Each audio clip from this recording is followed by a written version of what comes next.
Good morning વિદ્યાર્થી મિત્રો, આ વિડીયો ચેનલમાં મહેતા સંગીતા હું આપનું સ્વાગત કરું છું. સમાજશાસ્ત્ર ધોરણ 12 પ્રકરણ 2 ભારતીય સંસ્કૃતિ અને સમુદાય. આ પ્રકરણની અંદર આપણે આપણા ભારતની સંસ્કૃતિ તથા ભારતમાં જોવા મળતા વિવિધ સમુદાયો વિશે ચર્ચા કરીશું. વિદ્યાર્થી મિત્રો, ભારતીય સંસ્કૃતિની સમજૂતી મેળવતા પહેલાં આપણે સંસ્કૃતિ એટલે શું એના વિશે જોઈ જઈએ. આમ તો વિદ્યાર્થી મિત્રો ધોરણ 11માં તમારે સંસ્કૃતિ એટલે શું એ આવતું જ હતું, છતાં પણ સંસ્કૃતિ એટલે શું એ જોઈએ. તો સંસ્કૃતિ એટલે કોઈ એક પ્રજાની લાક્ષણિક જીવન રીત. બીજી વ્યાખ્યા પ્રમાણે જોઈએ તો સંસ્કૃતિ એટલે જીવન જીવવાની રીત. અન્ય એક વ્યાખ્યા છે કે સંસ્કૃતિ એટલે લોકોની જીવનશૈલી, જેમાં સમાજના સભ્યોએ મેળવેલું જ્ઞાન, માન્યતાઓ, રિવાજો, કુશળતા વગેરેનો સમાવેશ થાય છે. આપણા સમાજશાસ્ત્રી થઈ ગયા ટાયલર, એમના મતે સમાજના સભ્ય તરીકે મનુષ્યએ મેળવેલા જ્ઞાન, માન્યતા, કળા, કાયદા, કાનૂન, નીતિ નિયમો, રીત રિવાજો તથા અન્ય સર્વશક્તિઓ અને ટેવોનો બનેલો સમગ્ર સંકુલ એટલે સંસ્કૃતિ.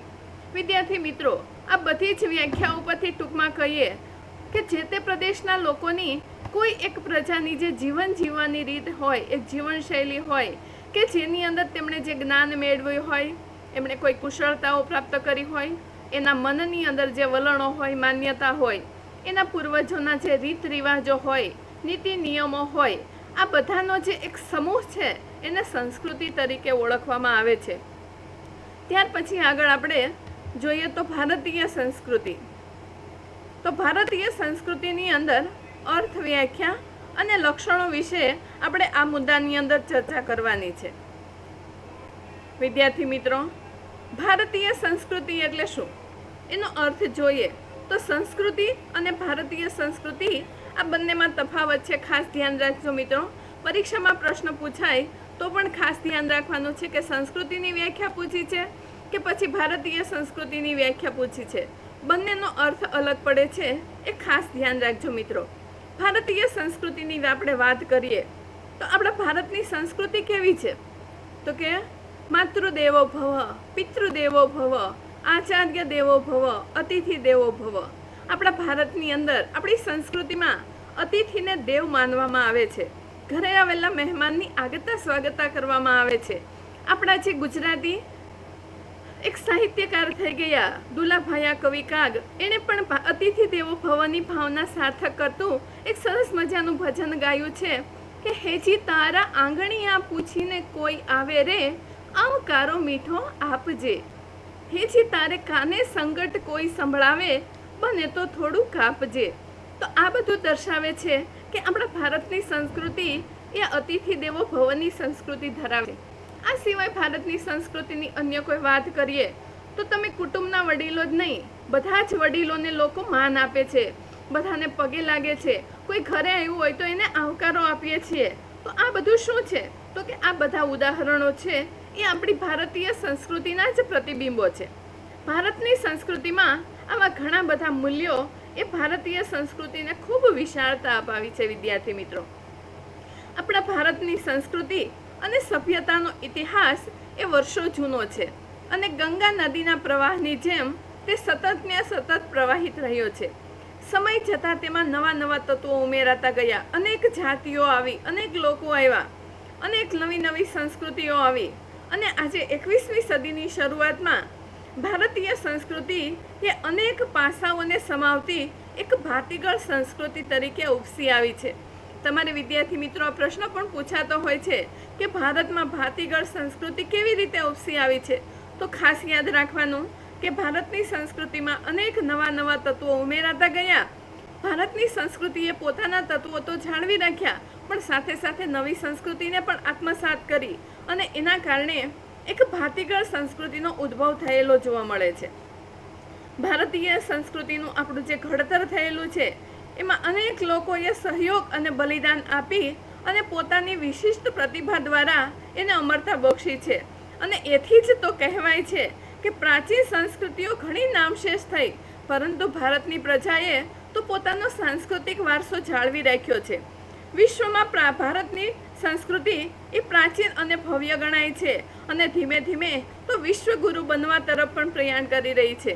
વિશ્વના બધા લોકો પણ આપણી સંસ્કૃતિને અપનાવતા થયા છે અને એનું જ એક ઉદાહરણ છે કે આપણા ભારતના જે યોગ છે, યોગને વિશ્વ યોગ દિવસ 21મી જૂન જે મનાવવામાં આવે છે એ વિશ્વે પણ સ્વીકાર્યું છે કે યોગ, ધ્યાન, પ્રાણાયામ એ આપણા શરીરના સ્વાસ્થ્ય માટે સારું છે. ટૂંકમાં વિશ્વના લોકો પણ આપણી સંસ્કૃતિને અપનાવતા થયા છે. મિત્રો, ભારતીય સંસ્કૃતિનો અર્થ જોયા પછી એમની વ્યાખ્યાઓ જોઈએ તો ભારતીય સંસ્કૃતિની વ્યાખ્યા આપતા ભૂપેન્દ્ર બ્રહ્મભટ્ટ જણાવે છે કે ભારતીય સંસ્કૃતિ એટલે માનવતા, સહિષ્ણુતા, વિશાળતા, એકતા, બિનસાંપ્રદાયિકતા અને સાતત્યના લક્ષણ ધરાવતી સંસ્કૃતિ છે. આપણા ભારતની સંસ્કૃતિ એ લાગણીઓની અને બુદ્ધિની પૂજા કરનારી સંસ્કૃતિ છે. ઉદાર ભાવના અને નિર્મળ જ્ઞાનના સંયોગથી એ જીવનમાં સુંદરતા લાવનારી સંસ્કૃતિ છે. મિત્રો, ભારતીય સંસ્કૃતિ એટલે નિરંતર જ્ઞાનની શોધ કરવા અને સતત આગળ વધતી જગતમાં જે કાંઈ બી સુંદર, શિવ અને સત્ય દેખાય છે તેને અને વિકાસ પામનારી સંસ્કૃતિ છે. અને એટલે જ આપણી સંસ્કૃતિમાં કહેવાયું છે કે સત્યમ શિવમ સુંદરમ. ભારતીય સંસ્કૃતિની વ્યાખ્યા જોયા બાદ આપણે ભારતીય સંસ્કૃતિના લક્ષણો વિશે ચર્ચા કરવાની છે. વિદ્યાર્થી મિત્રો, બોર્ડની પરીક્ષામાં 5 માર્કનો તમારો જે પ્રશ્ન પૂછાતો હોય છે એ વિભાગમાં મોટો મુદ્દાસર પ્રશ્ન, એના માટે ખાસ આ મુદ્દો ધ્યાન રાખજો કે ભારતીય સંસ્કૃતિના લક્ષણો કયા છે. તો આપણી સંસ્કૃતિના મુખ્ય 6 લક્ષણો છે. પેલું સાતત્ય અને પરિવર્તન, વિવિધતા અને એકતા, બિનસાંપ્રદાયિક દ્રષ્ટિકોણ, વૈશ્વિક દ્રષ્ટિકોણ, ભૌતિકવાદી અને આધ્યાત્મવાદી અને વ્યક્તિને મહત્વ આપતી સંસ્કૃતિ. આ 6 લક્ષણોને આપણે મુદ્દાસર જોઈએ, વિસ્તૃત જોઈએ. વિદ્યાર્થી મિત્રો, તો સૌપ્રથમ સાતત્ય અને પરિવર્તન. તમારા મનમાં તરત જ પ્રશ્ન આવશે, સાતત્ય એટલે શું? તો કે સાતત્ય એટલે સતત ટકી રહેવું, અસ્તિત્વ જાળવી રાખવું. દુનિયાની ઘણી સંસ્કૃતિઓ ઉદ્ભવી, વિકાસ પામી અને નાશ પામી, પણ આપણા ભારતની વિશિષ્ટતા એ છે કે ઘણી બધી મુશ્કેલીઓ આવી, ઘણી બધી ઉથલ પાથલો થઈ, છતાં પણ આજે એ જળવાઈ રહી છે અને એનું સાતત્ય એને ટકાવી રાખ્યું છે. વિશ્વની ઘણી બધી જાતિઓ રાજવી યુગ દરમિયાન, પ્રાચીન યુગ દરમિયાન, મધ્યકાલીન યુગ દરમિયાન અને અર્વાચીન યુગ દરમિયાન, મીન્સ કે સ્વતંત્રતા પહેલાંનો સમયગાળો, આ દરેક સમયગાળામાં વિશ્વની ઘણી બધી સંસ્કૃતિઓ આપણા ભારતમાં આવી, પણ આપણા ભારતના લોકોએ એ આપણી સંસ્કૃતિનું સાતત્ય ટકાવી રાખ્યું છે, વારસો ટકાવી રાખ્યો છે અને સાથે સાથે બીજી સંસ્કૃતિઓને પણ એમણે અપનાવી છે. અને એમાં એમણે શું કર્યું છે તો કે સાતત્ય સાથે પરિવર્તન એ પણ એક ભારતીય સંસ્કૃતિનું લક્ષણ છે. અનેક નવા આંદોલનો થયા, એક નવજાગરણ યુગ આવ્યો. ત્યાર પછીનો એક સમયગાળો હતો કે જૈન, બૌદ્ધ અને શીખ ધર્મનો પ્રચાર અને પ્રસાર વગેરે ક્રાંતિકારી પરિવર્તનો થયા છતાં આપણી સંસ્કૃતિના મૂળભૂત તત્વો જાળવી અને ભારતીય સંસ્કૃતિએ અન્ય સંસ્કૃતિઓ સાથે સારું એવું સમાયોજન સાધ્યું છે. અને એટલે જ કહેવાય છે મિત્રો કે આપણા ભારતની સંસ્કૃતિ સાતત્ય અને પરિવર્તન ધરાવતી સંસ્કૃતિ છે. ત્યાર પછીનું બીજું લક્ષણ વિવિધતા અને એકતા. આ મુદ્દા વિશે આપણે પ્રથમ પ્રકરણમાં ખૂબ ઘણી બધી ચર્ચા કરી છે, છતાં પણ ટૂંકમાં જોઈએ કે ભારતીય સંસ્કૃતિ જેવી વિવિધતા એ અન્ય સંસ્કૃતિમાં બહુ ઓછી જોવા મળે છે. ભારતની સંસ્કૃતિમાં અનેક જાતિ, અનેક જ્ઞાતિના લોકો તેમજ અલગ અલગ ભાષા, ધર્મ, ઉત્સવો, કલા, સંગીત, નૃત્ય, રહેણી કહેણી, પોશાક, ખોરાક, આટલી બધી વિવિધતા હતી. આ બધા માટે શું જવાબદાર હતું તો કે પ્રાદેશિકતા, મીન્સ કે અલગ અલગ બધા પ્રદેશો, અલગ અલગ બધા રાજ્યો જોવા મળે છે. ભૌગોલિકતા એટલે ભૂગોળની દ્રષ્ટિએ પણ વિવિધતા છે. કોઈ જગ્યાએ મેદાની પહાડ પ્રદેશો છે તો પર્વતીય પ્રદેશો છે. આ પ્રકારની ભૌગોલિક વિવિધતા છે. તો સાથે સાથે આબોહવા પણ અલગ અલગ જોવા મળે છે. ઠંડી ઋતુ, ગરમ ઋતુ, વરસાદી ઋતુ કે રણ પ્રદેશ જેવો ઋતુ હોય, તો આ રીતે આબોહવા પણ અલગ છે. તો આ બધાના કારણે વિવિધતા જોવા મળે છે. એટલી બધી વિવિધતા હોવા છતાં એક દેશના નાગરિક એટલે કે દરેક લોકો ભારતીયો હોવાની ભાવના સાથે તથા રાજનૈતિક પદ્ધતિઓ અને ભારતના બંધારણને લીધે ભારતના બધા જ લોકોની અંદર એકતા જોવા મળે છે. અને આપણા ભારતની એકતા જોઈ અને ઇંગ્લેન્ડના પ્રધાનમંત્રી ચર્ચિલે પણ એક વાક્ય કહેલું કે ભારતને જાતિઓ અને ભાષાઓનું અજાયબ ઘર કહેવામાં આવે છે. તો વિદ્યાર્થી મિત્રો, આ રીતે આપણી ભારતીય સંસ્કૃતિમાં વિવિધતા છે તો સાથે સાથે એકતા પણ જોવા મળે છે. મિત્રો, તમે ચિત્રમાં જોઈ શકો છો કે અલગ અલગ વિવિધતાઓ પણ રહેલી છે. તો સાથે સાથે બધા ભારતના લોકો એક થઈને રહે છે અને એટલે જ કહેવાયું છે કે એકતા હી દેશ કી તકદીર હૈ, જિસમેં એકતા નહીં વો દેશ ફકીર હૈ. આગળ જોઈએ મિત્રો, તો બીજું લક્ષણ છે કે ત્રીજું લક્ષણ છે બિન સાંપ્રદાયિક દ્રષ્ટિકોણ. આપણી ભારતની સંસ્કૃતિનો દ્રષ્ટિકોણ કેવો છે? બિન સાંપ્રદાયિક. બિન સાંપ્રદાયિકમાં બે મુદ્દાઓ જોવા મળે છે. એક તો ધર્મનિરપેક્ષતા અને બીજો છે વૈજ્ઞાનિક દ્રષ્ટિકોણ. આ બંને વસ્તુઓનું મિશ્રણ એ આપણા ભારતની સંસ્કૃતિમાં જોવા મળે છે. ભારતમાં વિભિન્ન સંસ્કૃતિ ધરાવતા સમૂહો હળી મળી અને સાથે રહે છે. એટલે કે ભારતીય સંસ્કૃતિ સહિષ્ણુતાનો ગુણ પણ દર્શાવે છે. સહિષ્ણુતા એટલે શું મિત્રો? તો સહિષ્ણુતા એટલે જે તે સમયની સંસ્કૃતિના તત્વોને આત્મસાત કરવા તથા પોતાની જાતને પરિસ્થિતિ અનુરૂપ પરિવર્તિત કરવાનો ગુણ છે એ આપણી ભારતની સંસ્કૃતિમાં રહેલો છે. વિદ્યાર્થી મિત્રો, ઉપર એક વાક્ય આવ્યો ધર્મનિરપેક્ષતા. તો ધર્મનિરપેક્ષતાની અંદર એવું કહી શકાય કે ભારતના બધા જ લોકોને સમાન અધિકાર અને લઘુમતીઓના અધિકારના રક્ષણ માટે ખાસ જોગવાઈઓ કરવામાં આવી છે જે ભારતીય સંસ્કૃતિની ઉદારતા બતાવે છે.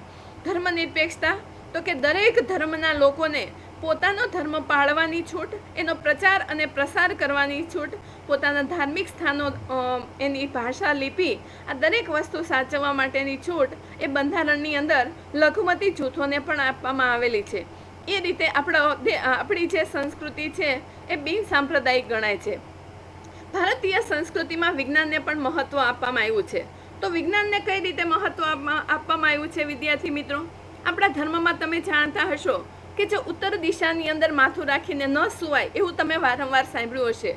પણ એ ધર્મની અંદર એ વસ્તુની ધાર્મિક દ્રષ્ટિએ જોઈએ તો એવું કહેવાય કે ભાઈ ઉત્તર દિશામાં માથું રાખવાથી મૃત્યુ થાય, અથવા તો જ્યારે માણસનું મૃત્યુ થાય છે ત્યારે ઉત્તર દિશામાં શબને માથું એ રીતે રાખવામાં આવે છે. પણ ખરેખર એનું વૈજ્ઞાનિક કારણ શું છે મિત્રો, જાણો છો તમે?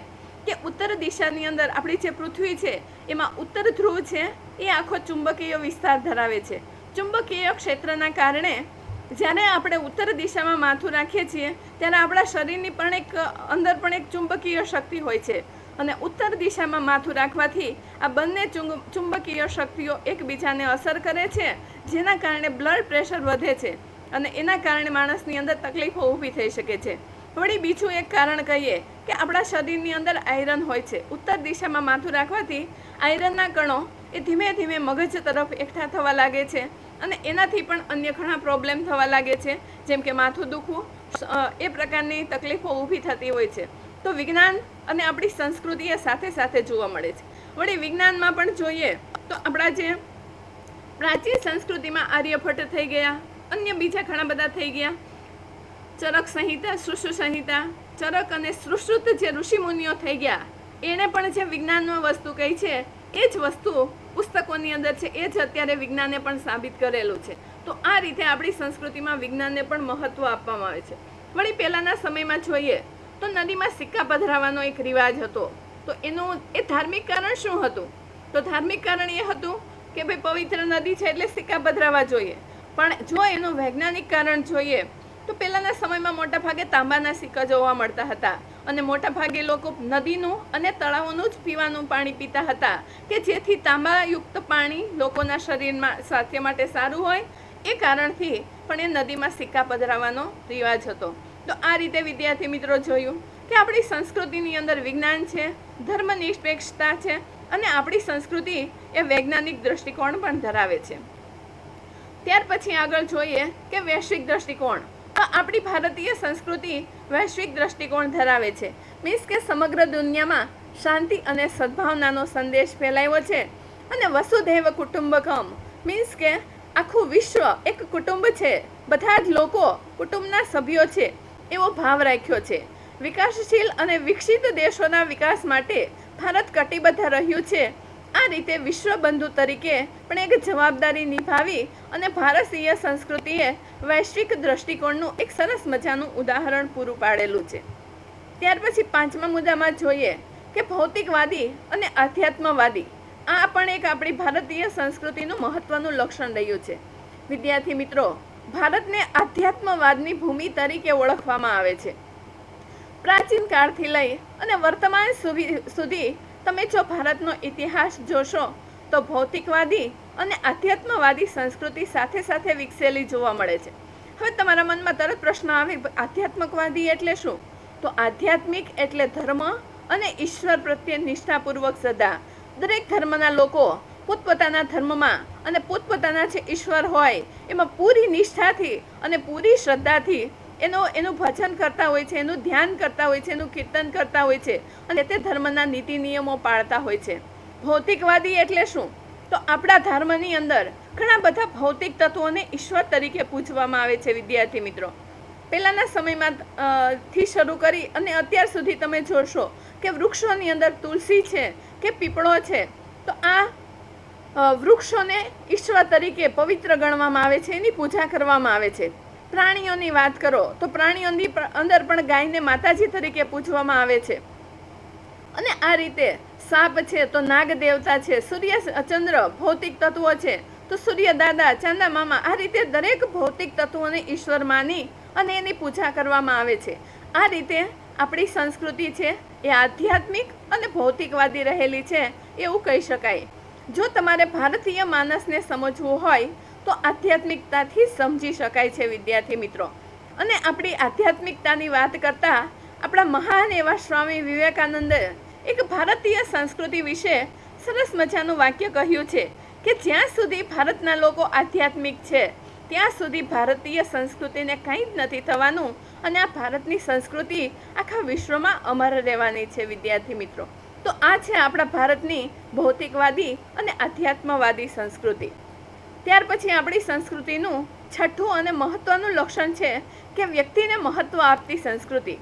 વિદ્યાર્થી મિત્રો, ભારતીય સંસ્કૃતિ વ્યક્તિમાં વિશ્વાસ કરતી વ્યક્તિવાદી સંસ્કૃતિ છે. ભારતના વિવિધ ધર્મોમાં વ્યક્તિનું મહત્વ સ્વીકારવામાં આવ્યું છે.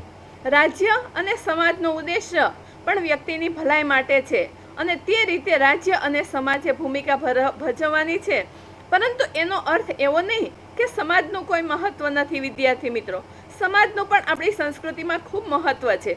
સમષ્ટિથી શરૂ કરી અને વ્યક્તિ સુધી બધાનું ભલું ઈચ્છતી આપણી સંસ્કૃતિ એ આપણી ભારતીય સંસ્કૃતિ છે. વિદ્યાર્થી મિત્રો, વ્યક્તિને મહત્વ અપાય છે, દરેકને સમાનતા, સ્વતંત્રતા મળે, દરેકને ન્યાય મળે એ માટેના પ્રયત્નો આપણા ધર્મમાં અને આપણા બંધારણમાં પણ જોવા મળે છે.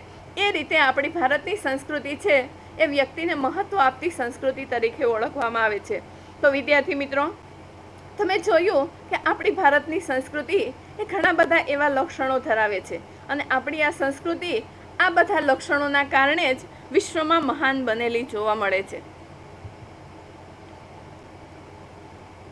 નમસ્તે વિદ્યાર્થી મિત્રો, આશા રાખું છું કે તમને આ મુદ્દો સમજાઈ ગયો હશે. જો આ મારો વિડીયો ગમે તો લાઈક, શેર, સબસ્ક્રાઈબ કરજો. થેન્ક્સ.